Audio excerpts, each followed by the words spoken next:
الحمد لله رب العالمين والعاقبة للمتقين والصلاة والسلام على أشرف الأنبياء والمرسلين وعلى آله وصحبه أجمعين ومن تبعهم بإحسان إلى يوم الدين. أما بعد فأعوذ بالله من الشيطان الرجيم. إنهم كانوا يسارعون في الخيرات ويدعوننا رغبا ورهبا وكانوا لنا خاشعين. بزم سعید میں موجود قابل احترام سامعین کرام،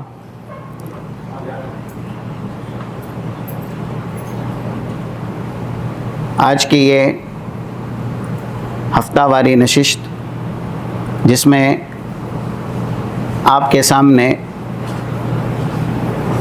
اس عنوان پر گفتگو کی جائے گی جس کا تعلق مخصوص دعاؤں سے ہے. ام المومنین حضرت عائشہ رضی اللہ تعالی عنہا کا امت پر ایک بڑا احسان ہے کہ انہوں نے دعا سے متعلق روایات امت کے سامنے بیان کر کے یہ درس اور سبق دیا ہے کہ دعا کی طاقت کیا ہے، اس کی قدر و قیمت کیا ہے، اس کے آداب کیا ہے، اس کے ارکان کیا ہے، اور دعا کرنے سے انسان کی زندگی میں کس طرح کی تبدیلیاں رونما ہوتی ہیں.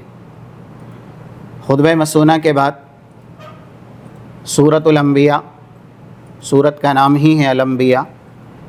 جب نام سورت کا الانبیاء ہے تو اس میں انبیاء کے واقعات اور قصے منقول ہی ہوں گے. آیت نمبر 90 اس میں پورے انبیاء کے تعلق سے جن صفات حمیدہ کا تذکرہ ہے وہ بیان کیا گیا. انہم کانوا یسارعون فی الخیرات، یہ انبیاء کی جماعت خیر کے کاموں میں بہت زیادہ آگے بڑھتی تھی اور سابقین اولین میں اپنے آپ کو شامل کرتی تھی. فتنوں کا زمانہ ہے آج کل. لوگ گناہ میں، فتنوں میں، دنیا میں ایک دوسرے سے سبقت لے جانے، ایک دوسرے سے مقابلہ کرنے، ایک دوسرے سے آگے بڑھنے کی کوشش کرتے ہیں. ہم اور آپ دیکھتے ہیں، اس میں اس بات کا درس ہے ہمارے لیے سب سے بڑا اسوہ، نمونہ، قدوہ انبیاء اکرام علیہم الصلاۃ والسلام ہے. جب دنیا میں انہوں نے خیر کے کاموں میں ایک دوسرے سے سبقت کی، ایک دوسرے سے مقابلہ کیا، ہم اور آپ کو بھی یہ صفت اپنے اندر اختیار کرنی چاہیے. دوسری ان کی بڑی خوبی بیان کی گئی. الخیرات میں سب سے زیادہ خیر جسے انبیاء اکرام نے ہتھیار کے طور پہ استعمال کیا. ویسے بھی یہ سلف کا مقولہ ہے کیونکہ اس سلسلے میں جو وارد حدیث ہے وہ ضعیف ہے، اور سلف کی طرف، خاص کر کے صحابہ کی طرف یہ جملہ منقول ہے: الدعاء سلاح المومن، مومن کا ہتھیار دعا ہے.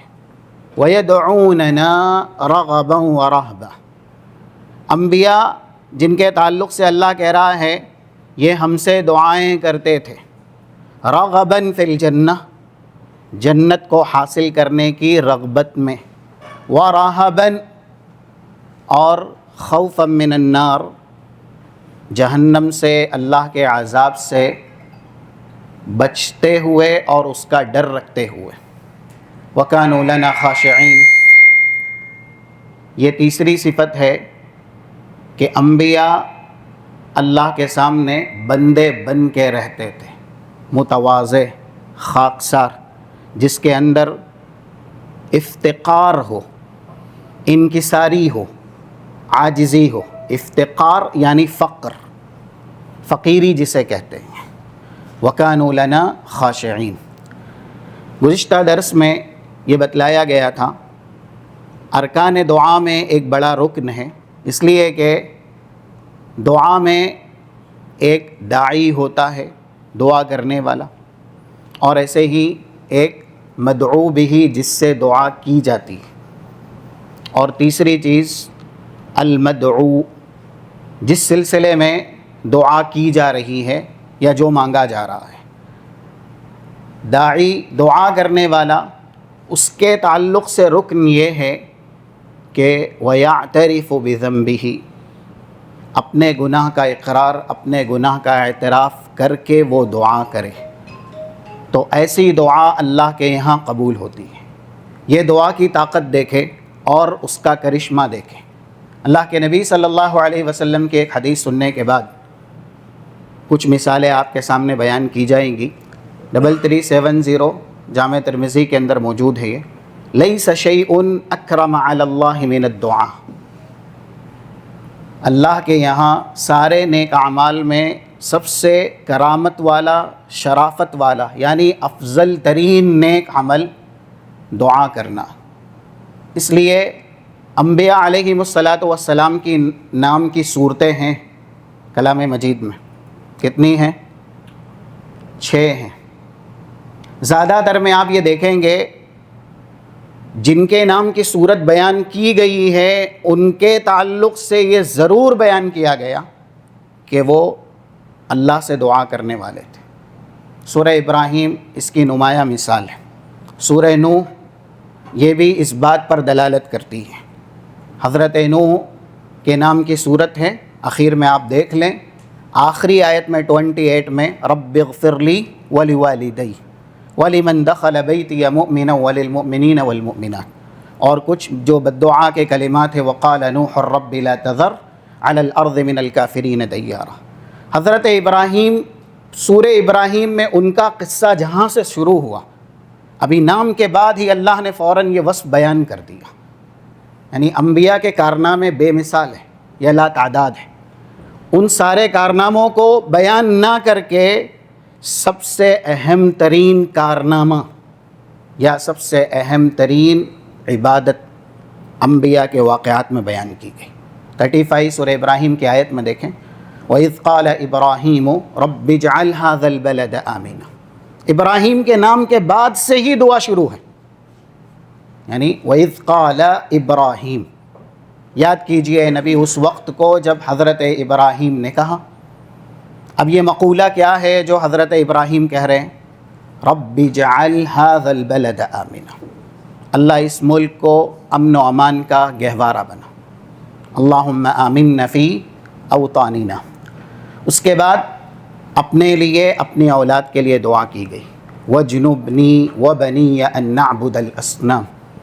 جب امام الموحدین کو یہ دعا کرنے کی ضرورت پیش آئی کہ اے اللہ مجھے شرک کی نجاست سے بچا، بتوں کی پرستش سے بچا، ہم اور آپ کو یہ دعا کتنی زیادہ کرنی چاہیے۔ حضرت ابراہیم ابو الانبیاء کے ساتھ ساتھ امام الموحدین ہیں، توحید کے امام ہیں، اور وہ دعا کر رہے ہیں اپنے لیے بھی، اپنی اولاد کے لیے بھی، وَجْنُبْنِي وَبَنِيَّ أَن نَعْبُدَ الْأَصْنَامَ۔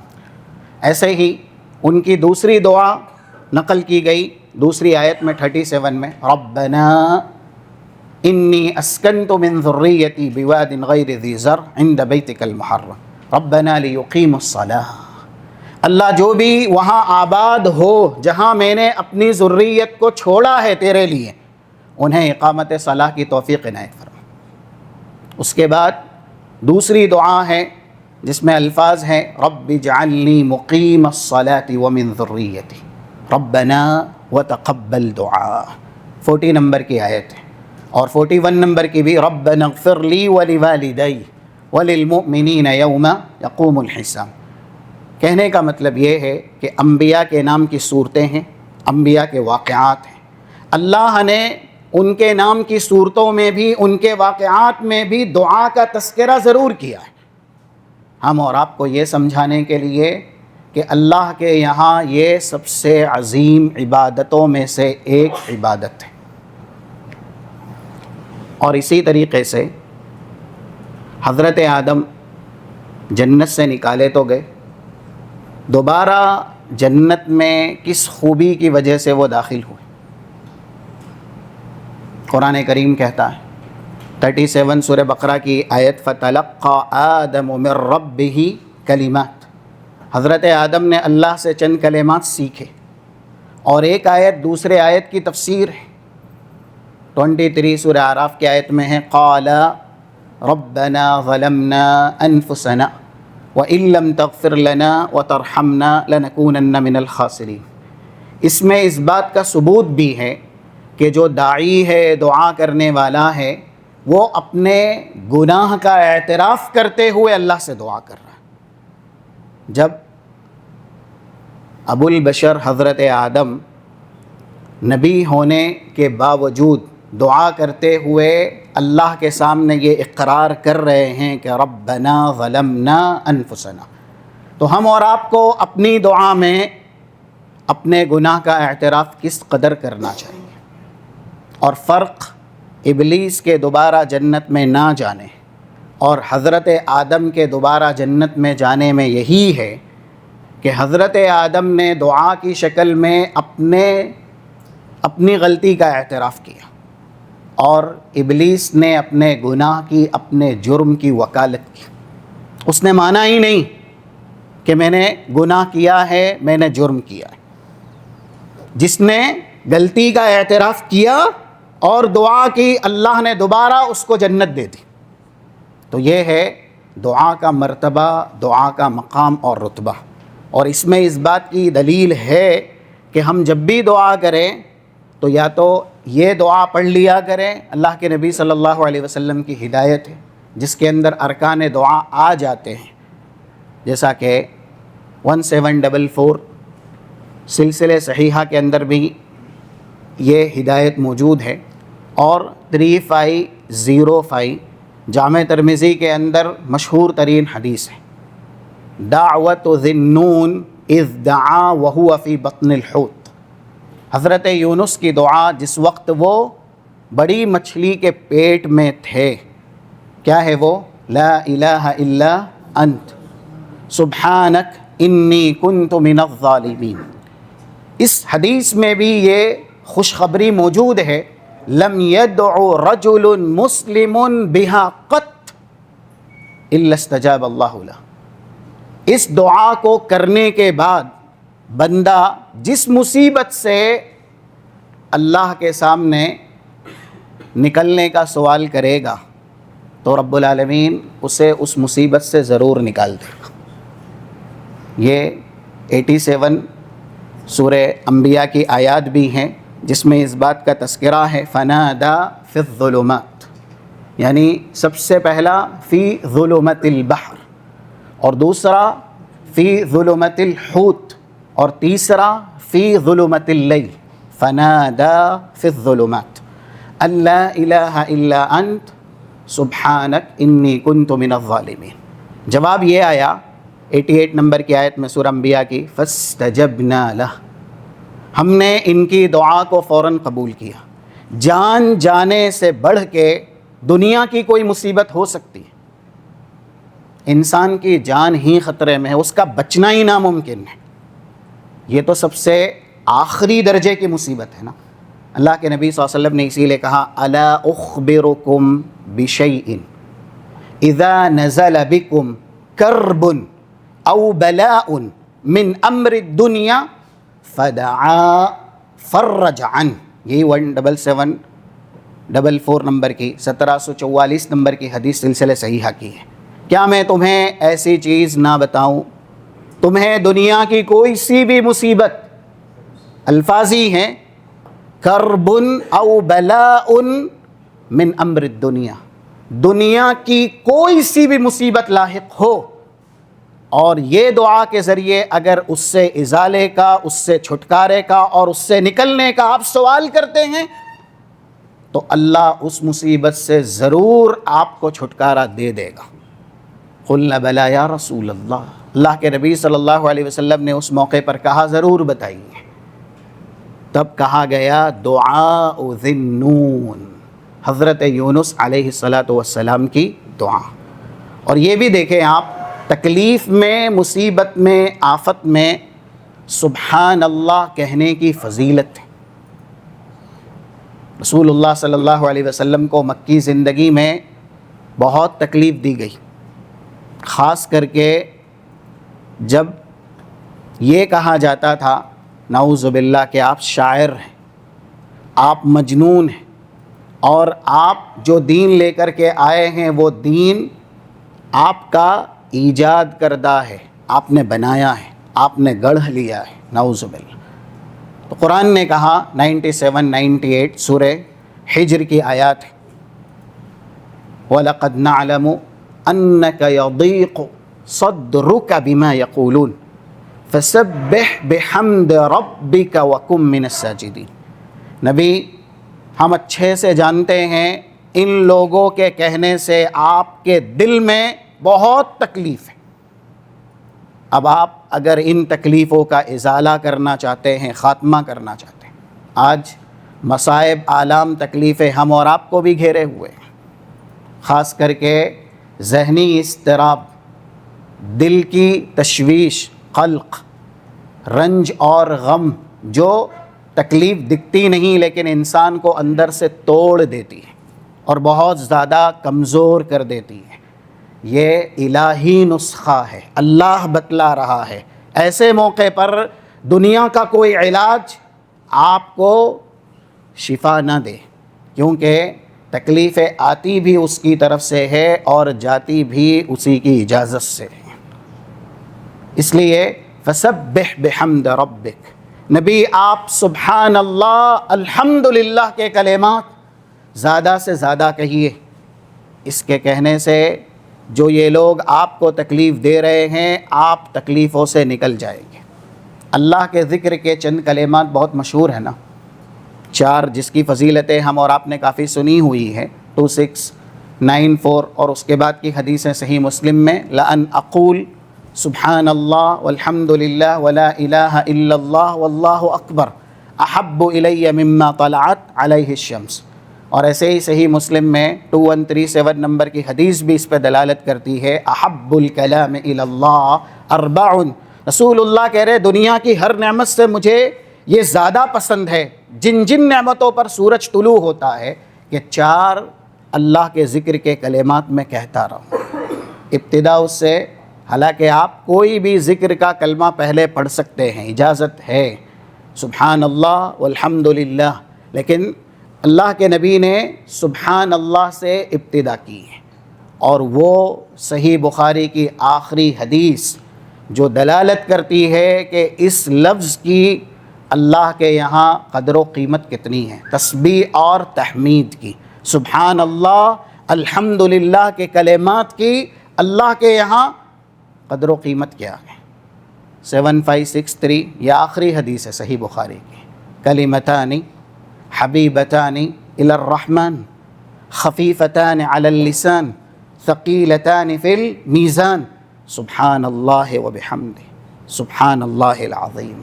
تو یہ کلمات ہم اور آپ کو زیادہ سے زیادہ کہنے چاہیے اگر ہم کسی بھی طرح کی تکلیف سے راحت، امن و امان، عافیت حاصل کرنا چاہتے ہیں۔ ایک واقعہ اللہ کے نبی نے بیان کیا، 134 سلسلے صحیحہ میں موجود ہیں۔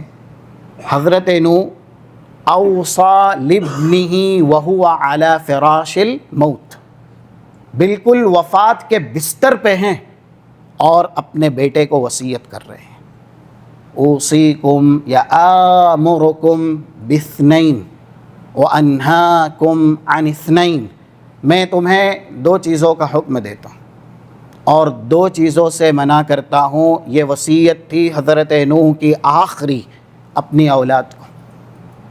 ہم اور آپ بھی اس طرح کی وصیت کریں زیادہ سے زیادہ۔ پہلے کہا آمرکم بلا الہ الا اللہ، لا الہ الا اللہ کا میں تمہیں حکم دیتا ہوں۔ لو ان السماوات السبع فی کفۃ والاراضین فی کفۃ ولا الہ الا اللہ فی کفۃ لرجحت بہن لا الہ الا اللہ، 7 آسمان 7 زمین ترازو کے ایک پلڑے میں رکھ دیں اور دوسرے پلڑے میں لا الہ الا اللہ رکھیں، تو یہ لا الہ الا اللہ کی طاقت اور قوت ہے کہ ساتوں آسمان ساتوں زمین سے بھاری اللہ کا یہ کلمہ ہو جائے گا۔ اسی لیے حدیثوں میں اس بات کا بیان ہے، 3800 ابن ماجہ کی، افضل الذکر لا الہ الا اللہ، سب سے بہترین ذکر کلمہ توحید ہے۔ ہماری دعا میں جیسے سبحان اللہ ہونا چاہیے، ویسے ہی ہماری دعا میں لا الہ الا اللہ یہ بھی ہونا چاہیے۔ اس کے بعد جن چیزوں، دوسرا جو حکم تھا حضرت نوح کا، آمرکم بسبحان اللہ وبحمدہ، یہ کلمہ کہہ کر انہوں نے اس کا فائدہ بیان کیا۔ فإنہا صلاۃ کل شیء ویرزق بہا کل شیء، کائنات کی ساری مخلوق کی عبادت کا کلمہ کیا ہے؟ سبحان اللہ وبحمدہ۔ اللہ نے کہا 44 نمبر کی سورہ اسراء کی آیت ہے، وَإِن مِّن شَيْءٍ إِلَّا يُسَبِّحُ بِحَمْدِهِ وَلَكِن لَّا تَفْقَهُونَ تَسْبِيحَهُمْ، کائنات کی ہر چیز اللہ کی تسبیح بیان کرتی ہے اور حمد بیان کرتی ہے، تم ان کی تسبیح حمد کو سمجھ نہیں سکتے۔ اور اس کا فائدہ وَبِهَا يُرْزَقُ كُلُّ شَيْءٍ، سبحان اللہ والحمد للہ کے ذریعے آپ دنیا کا ہر رزق حاصل کر سکتے ہیں۔ اگر اپنی دعا میں یہ کلمات آپ زیادہ پڑھتے ہیں تو آپ کی جتنی مرادیں ہیں اور جتنی ضروریات حاجتیں ہیں رب العالمین سب کی سب پورا کرے گا۔ تو یہ لا الہ الا انت سبحانک انی کنت من الظالمین، ایسے ہی دعا کی ایک بہت بڑی فضیلت وہ یہ ہے، ہر چیز میں دو پہلو ہوتے ہیں۔ ایک آیت 17 نمبر کی سورہ جن کی ہے،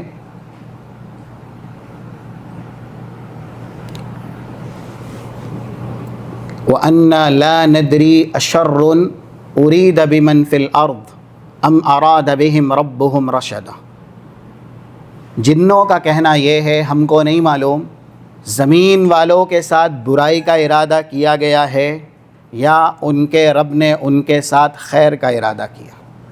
ہر چیز میں یہ دو پہلو ہے ہی، نعمت کتنی بھی بڑی کیوں نہ ہو، انسان کی حیات سے بڑھ کے کوئی نعمت ہے، یا جو دین کی توفیق دی گئی ہے اس سے بڑھ کے کوئی نعمت ہے، لیکن اس میں بھی خیر اور شر دونوں ہیں۔ فَلَمَّا زَاغُوا أَزَاغَ اللَّهُ قُلُوبَهُمْ، یہ سورہ صف کی ابتدائی آیتیں ہیں 5 نمبر کی۔ ہدایت کے بعد کچھ لوگ گمراہ ہونا چاہتے تھے تو ہم نے جو ان کی چاہت تھی اس کے مطابق فیصلہ کر دیا، گمراہ کر دیا، ان کے دل کو ضلالت کی طرف پھیر دیا۔ جو بھی نعمت ہم دیے گئے، زبان کتنی بڑی نعمت، اس کے اندر شر بھی ہے، اس کے اندر خیر بھی ہے۔ آنکھ کتنی بڑی نعمت ہے، اس کے اندر شر بھی ہے، اس کے اندر خیر بھی ہے۔ ایسے ہی اولاد، اموال اور انسان کا گھر، جتنی بھی نعمتیں ہیں سب کے اندر یہ دونوں پہلو ہیں، ایک خیر کا اور ایک شر کا۔ اب آپ کی ساری نعمتیں آپ کے لیے خیر کیسے بنے گی؟ تو اس کا ایک ہی علاج ہے، وہ ہے آپ زیادہ سے زیادہ دعا کریں۔ اللہ کے نبی صلی اللہ علیہ وسلم کی پوری زندگی دعا کی اہمیت فضیلت سے پر ہے، لبریز ہے۔ مسجد میں گئے تو آپ نے کیا پڑھا؟ دعائیں پڑھی، مشہور ترین دعا ہم کو معلوم ہے۔ اب آپ دیکھیں 466 ابو داؤد کی حدیث ہے، ایک کلمات آپ نے مسجد میں داخل ہوتے ہوئے پڑھے، اعوذ باللہ العظیم وبوجہہ الکریم وسلطانہ القدیم من الشیطان الرجیم۔ فائدہ اس کا کیا ہوا؟ قال الشیطان حفظ منی سائر اليوم۔ انسان خواہشات کی پیروی کیوں کرتا ہے؟ اللہ اور اس کے رسول کی نافرمانی کیوں کرتا ہے؟ نفس پرستی کیوں کرتا ہے؟ کیونکہ شیطان اس کے پیچھے لگا ہوا۔ جو شیطان سے بچایا گیا وہی نفس پرستی سے بچایا جائے گا، وہی برائیوں سے بچایا جائے گا۔ لیکن یہ بچے گا کیسے شیطان سے؟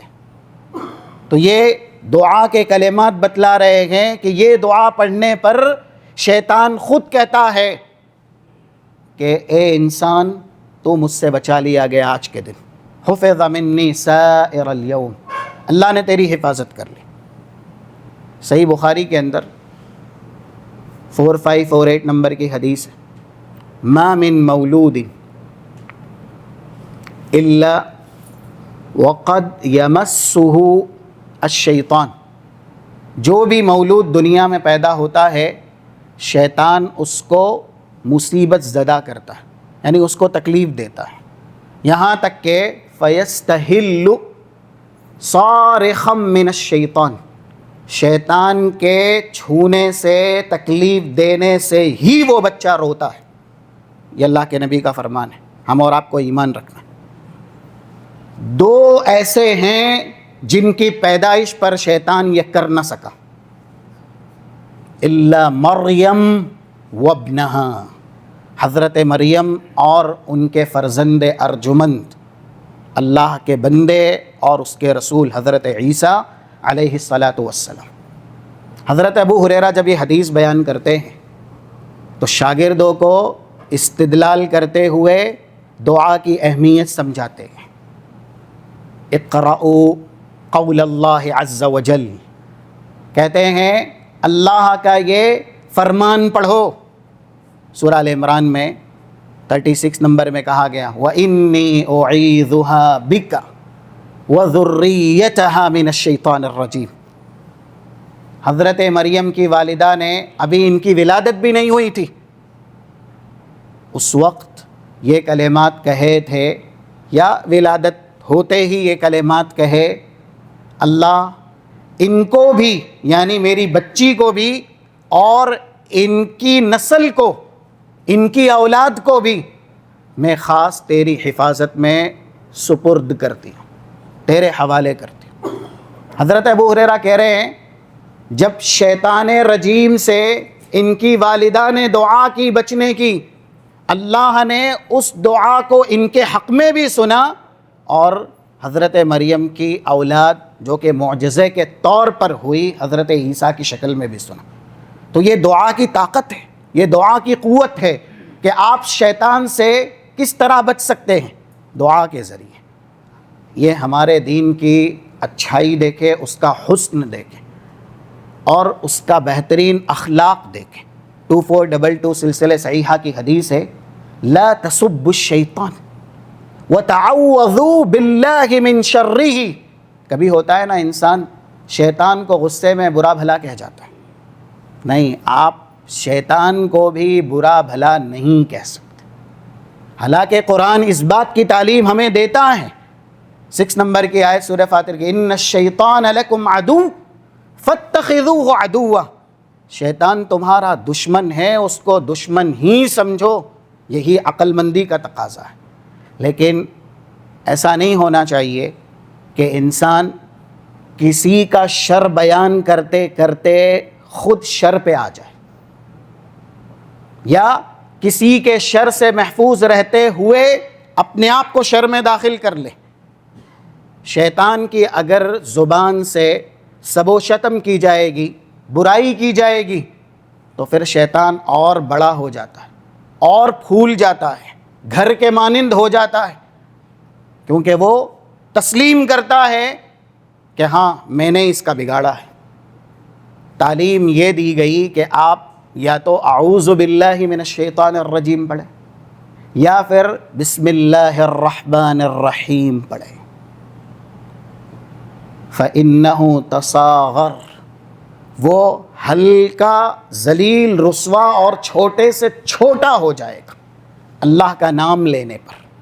آج ہم اور آپ جن کو ذلیل کرنا ہے ان کو ذلیل نہیں کرتے، یعنی شیطان سے اللہ کا تعوذ، اس کی حفاظت کا سوال نہیں کرتے۔ جن کو ہمیں باعزت رکھنا ہے، آج دیکھ لیجئے جو بھی اہل اسلام کی عادتیں ہیں، وہ کن کو نیچا کرتے ہیں، کن کو ذلیل کرتے ہیں؟ جنہیں ان کو اٹھانا ہے یا جن کی انہیں تکریم کرنی ہے، تعظیم کرنی ہے، غیبت سے بڑھ کے کوئی فتنہ ہے روئے زمین پر آج؟ لیکن آپ یہ دیکھیں کہ اگر ایک مسلم دوسرے مسلم کی تکریم کرے، پیٹھ کے پیچھے اس کے مرتبے کو بلند کرے، تو پھر یہ حدیثیں ہیں 1931 ابواب الادب جامع ترمذی کی، جس میں بتلایا گیا کہ جو شخص من رد عن عرض اخیہ بالغیبہ کان حقا علی اللہ ان یعتقہ من النار، پیٹھ کے پیچھے اگر اپنے بھائی کی عزت کا دفاع کرے گا تو اللہ نے اپنے اوپر یہ حق واجب کر لیا ہے کہ اس شخص کو جس نے اپنے مسلم بھائی کی پیٹھ کے پیچھے عزت کا دفاع کیا ہے، اس کو بلند کیا ہے، اس کے مرتبے کو بڑھایا ہے، دوزخ سے آزاد کر دے گا۔ اللہ نے حق اپنے اوپر واجب کر لیا ہے کہ میں اس شخص کو دوزخ سے بری کر دوں گا جو اپنے بھائی کی پیٹھ کے پیچھے عزت اور ناموس کی حفاظت کرے گا۔ لیکن آج زیادہ تر دین سے دوری اور بیزاری کی وجہ سے اہل اسلام سگے بھائیوں کو بھی ذلیل اور رسوا کرنے کا کوئی ایک دقیقہ فرو گزاشت نہیں چھوڑتے، کوئی ایک موقع ہاتھ سے جانے نہیں دیتے، اور پھر اللہ جس کے احسانات سب سے زیادہ ہیں اس کو ناخوش کرنے میں جو ہمارا سب سے بڑا عدو مبین ہے اور ازلی ابدی دشمن ہیں، اس کی اطاعت کرتے جاتے ہیں، پیروی کرتے جاتے ہیں اور اس کی باتیں سنتے جاتے ہیں۔ شیطان کو ذلیل کیجئے، اور وہ کس طرح؟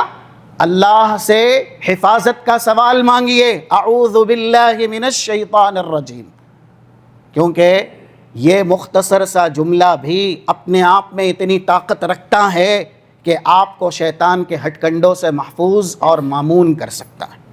تو رسول اللہ صلی اللہ علیہ وسلم کی پوری زندگی عبارت ہے کہ آپ مسجد میں داخل ہوئے تو دعا پڑھی، مسجد سے نکلے تب آپ نے دعا پڑھی، گھر میں آئے 5096 ابو داؤد کی حدیث ہے، اگرچہ سند میں کلام ہے لیکن معنی اس کا صحیح ہے، یہ دعا آپ پڑھ سکتے ہیں۔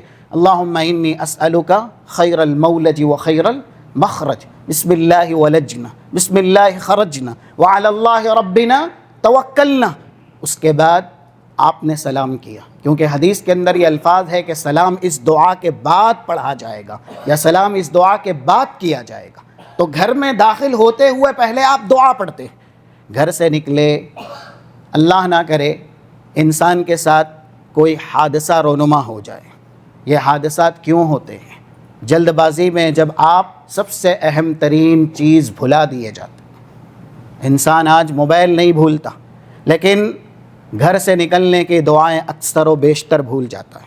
اللہ کے نبی صلی اللہ علیہ وسلم کی حدیث ہے، جو شخص گھر سے نکلے بسم اللہ توکلت 5095، یہ ابو داؤد کی حدیث جس کا ریفرنس دیا گیا، اس سے ایک حدیث پہلے یہ آپ کلمات پڑھیں، ان کا پڑھنا بہت آسان ہے۔ آپ یہ سمجھیں کہ یہ کلمات ہی آپ کی حفاظت ہے۔ بہت سے لوگ کہتے ہیں کہ نہیں پڑھے تو کیا مشکل ہے، لیکن اگر ذبیحے سے پہلے آپ بسم اللہ بھول گئے نا، وہ ذبیحہ اگرچہ آپ مسلم ہیں آپ نے ذبح کر دیا تو حلال نہیں ہوتا ہے۔ وضو سے پہلے اگر آپ بسم اللہ بھول گئے، اگرچہ وہ بسم اللہ ہی کہنا ہے، تو یہ بات اپنی جگہ درست ہے کہ لا وضوء لمن لم یذکر اسم اللہ علیہ، آپ کا وضو صحیح نہیں ہوگا۔ ایک چھوٹا سا کلمہ جہاں بولنا ہے اگر آپ نہیں بولیں گے، آپ کی بڑی بڑی عبادتوں کو ملیا میٹ کر سکتا ہے۔ وضو صحیح نہیں ہوا تو جس کا وضو صحیح نہیں اس کی نماز صحیح۔ اس لیے یہ چھوٹے چھوٹے کلمات ذکر اور دعا کی شکل میں بڑی اہمیت رکھتے ہیں، اور حدیث ہے کہ جب گھر سے نکلتے آپ دعا پڑھتے ہیں نا، کفیت ہدیت وقیت وتنحى عنہ الشیطان، اللہ آپ کے طرف سے کافی ہے، آپ پوری طرح ہدایت دے دیے گئے ہیں۔ ووقیت، شیطانوں سے اور اس کی سرکشی سے آپ پوری طرح بچا لیے گئے ہیں، یہاں تک کہ آپ کے ساتھ جو شیطان لگا ہوا ہے قرین کے طور پہ، وہ خود وتنحى کنارے ہو گیا ہے۔ اور دوسرا شیطان مذاق اڑا کے اس کو کہتا ہے کہ اب کیا ہوا، کیوں تو اپنے ساتھی کو بہکا نہیں پا رہا ہے، تو اپنے ساتھی کو اپنی زنجیر میں جکڑ نہیں پا رہا۔ وَتَنَحَّ عَنْهُ الشَّيْطَانُ، ایک دوسرا شیطان قرین کا مذاق اڑاتا ہے، جو انسان کے ساتھ جڑا ہوا شیطان ہے۔ کس وجہ سے؟ دعا پڑھنے کی وجہ سے۔ کھانا، اللہ کے نبی صلی اللہ علیہ وسلم نے ابتدا کی دعا بسم اللہ، کھانے کے بعد کھانے کی جو دعائیں ہیں۔ اسی طریقے سے سفر کے لیے آپ گئے، آپ نے سفر کی دعائیں پڑھی 1342 جو کہ صحیح مسلم کتاب الحج کی روایات ہیں۔ اب کتنے لوگ ہیں جو سفر کے لیے جاتے ہیں لیکن دعائے سفر انہیں یاد نہیں ہے۔ اللہ نہ کرے کسی خطرناک اور وحشتناک حادثے کا وہ شکار ہو گئے تو کس وجہ سے ہوتے ہیں حادثے کے شکار؟ یہ دعائیں ہم اور آپ سیکھیں۔ 3 بار تکبیر کے کلمات اللہ اکبر سبحان الذی سخر لنا ھذا وما كنا له مقرنین، اور اس کے بعد جو دعا ہے اللہم انا نسألک فی سفرنا ھذا البر والتقوی ومن العمل ما ترضی۔ اس میں یہ قید نہیں ہے کہ آپ اسے زبانی پڑھیں، حفظ کر کے پڑھیں، جیسی آپ کی سہولت ہے اسی طریقے سے آپ یہ دعا کے کلمات پڑھتے ہیں تو آپ محفوظ کیے جائیں گے۔ ہر چیز میں خیر کا پہلو ہے اور شر کا بھی ہے۔ اگر ہمیں ہماری ہر نعمت خیر کے طور پہ چاہیے تو ہمیں دعائیں کرنی ہوگی۔ انسان جو ہدایت دیا گیا ہے، مثلا اس کے دل میں ایمان جذب کر دیا گیا، تقوی کو اللہ نے ڈال دیا گیا، اب یہ تقوی پر پوری زندگی باقی کیسے رہے گا؟ ایمان پر پوری زندگی گزارے گا کیسے؟ اللہ کے نبی نے سب سے بہترین نسخہ کیا بتایا؟ جو دعائیں آپ نے سب سے زیادہ کی 3522 جو کہ جامع ترمذی کی یا مقلب القلوب ثبت قلبی علی دینک۔ اگر آپ ہدایت دیے گئے ہیں، آپ کے دل میں اللہ نے تقوی اور ہدایت ڈالی ہے تو آپ اس کو باقی کیسے رکھیں؟ مال اللہ کی طرف سے بڑی نعمت ہے۔ کچھ لوگوں کو مال دیا گیا، یہاں تک کہ سلطنت حکومت بھی دی گئی، لیکن وہ اس لائق نہیں تھے کہ یہ نعمت ان کے لیے نعمت بنا دی جائے، تو اللہ نے انہی نعمتوں کو ان کے لیے دنیاوی عذاب بنا دیا۔ وہ خیر کا پہلو نکل گیا نعمت سے، شر کا پہلو ان کے اندر باقی رہا۔ اس کی مثال قرآن کریم کا یہ فرمان ہے 55 سورہ توبہ کی آیت فَلَا تُعْجِبْكَ أَمْوَالُهُمْ وَلَا أَوْلَادُهُمْ إِنَّمَا يُرِيدُ اللَّهُ لِيُعَذِّبَهُمْ بِهَا فِي الْحَيَاةِ الدُّنْيَا وَتَزْهَقَ أَنفُسُهُمْ وَهُمْ كَافِرُونَ۔ نبی آپ تعجب نہ کریں، منافقین کو سرداری دی گئی، منافقین کو مالدار بنایا گیا، ہم ان کی سرداری، ان کی مالداری دنیا میں بھی ان کے لیے عذاب بنا دیں گے، اعاذنا اللہ من۔ ایک حدیث ایسی ہے جو بتلاتی ہے کلما زاد العبد فی معصیت الرب زید فی نعمتہ وترفہ۔ یہ الفاظ ہیں 413 سلسلے صحیحہ میں کہ جب دیکھو اذا رأیت اللہ کسی ایسے بندے کو نعمتوں سے سرشار کر رہا ہے جو کہ اللہ کی نافرمانی پہ مصر ہے، فَإِنَّمَا هُوَ اسْتِدْرَاجٌ، تو جان لو کہ یہ نعمت اس کے لیے نعمت نہیں ہے، نقمت ہے، عذاب ہے۔ یہ جتنا گناہ کرتا جائے گا اللہ اسے دنیا میں اتنی نعمتیں دیتا جائے گا۔ اور کتنے لوگ ہیں جو غلط فہمی یا ایسے ہی دین سے دوری کی وجہ سے یہ سمجھ لیتے ہیں نماز نہیں پڑھتے اور دین نہیں سیکھتے تو بھی ہم بہت بہتر ہے، تبھی تو اللہ نواز رہا ہے۔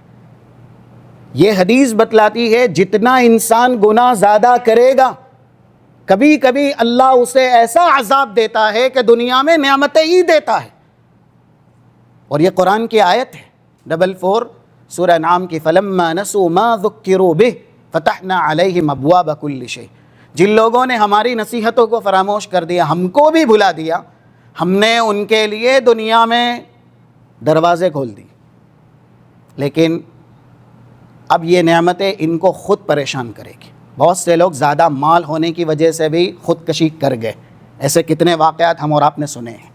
بہت سے جن کی اولاد زیادہ ہیں وہ خود اپنی اولاد کو اپنے لیے عذاب سمجھتے، یہ اس لیے کہ دعائیں نہ کرنے، ایمان پر باقی نہ رہنے۔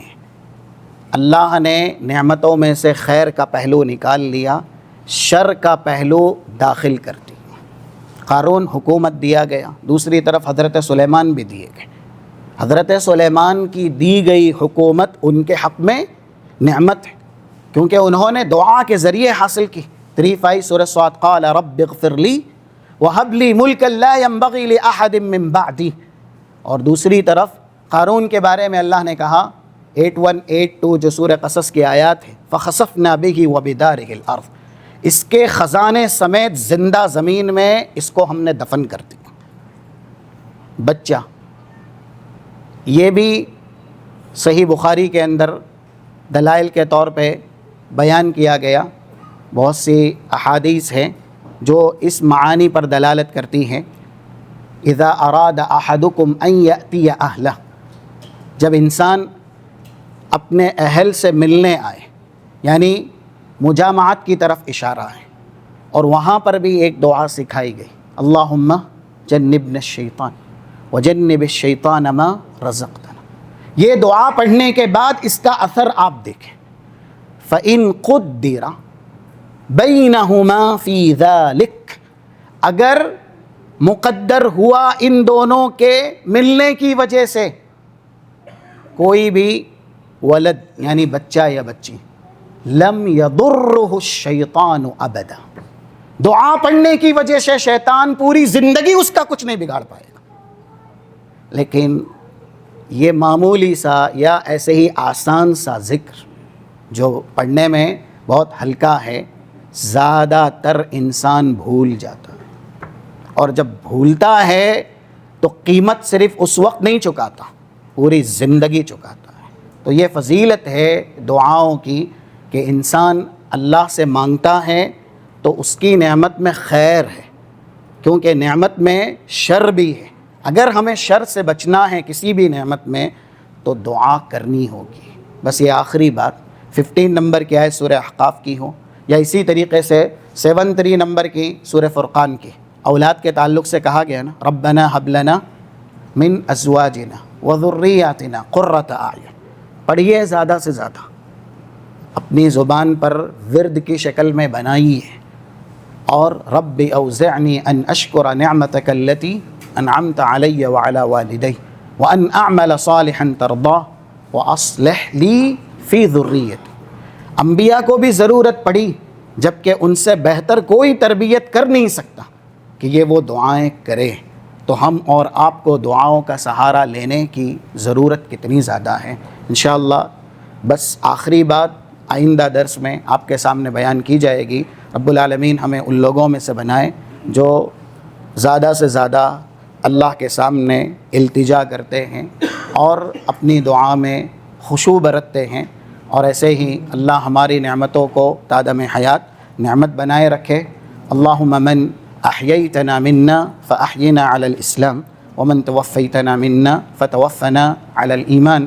اللہ جب تک زندہ رکھے، اسلام پر زندہ رکھے، ہم اور آپ کا خاتمہ ہو ایمان پر خاتمہ ہو۔ اللہم ارنا الحق حقا وارزقنا اتباعہ وارنا الباطل باطلا وارزقنا اجتنابہ، وصلی اللہ علی نبینا محمد وعلی آلہ وصحبہ اجمعین۔ سبحانک اللہم وبحمدک، اشہد ان لا الہ الا انت، استغفرک واتوب الیک۔